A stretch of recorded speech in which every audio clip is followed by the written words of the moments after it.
Граѓаните се уште недоволно се информирани за нивното законско право за пристап до информациите од јавен карактер, односно за податоците со кои располагаат државните установи, а во кои тие може да имаат непречен увид. Со цел да им се приближат законските прописи од оваа сфера, во Кочани се одржа регионална работилница, на која представници од Комисијата за заштита на пристапот до информација од јавен карактер ги објаснија можностите што им се нудат на граѓаните и на граѓанските здруженија.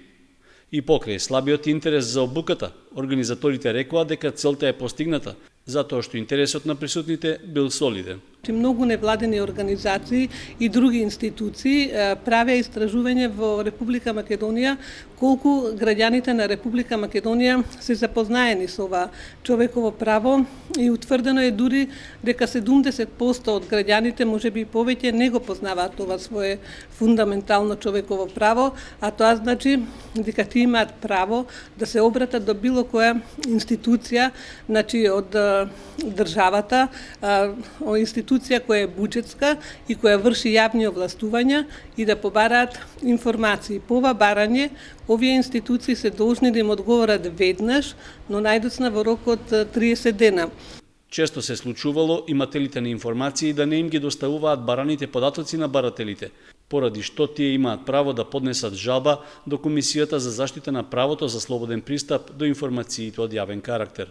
Имаме ние многу жалби во текот на од 2006 година па до денеска бројот на жалбите варира. Например, има години кога имаме по 300 жалби, сме имали по 1000 жалби, па да речеме сега за оваа година до јуни имаме околу 450 жалби. Значи, и ние по сите тие жалби мораме да постапиме и да донесеме соодветна одлука. Многу поактивни во барањето информации од јавен карактер и во поднесувањето жалби поради нивно недобивање се граѓанските здруженија. Најчесто овие податоци и информации тие ги користат за своите истражувања или проекти, па многу поинформирани се за законските права, велат од Комисијата.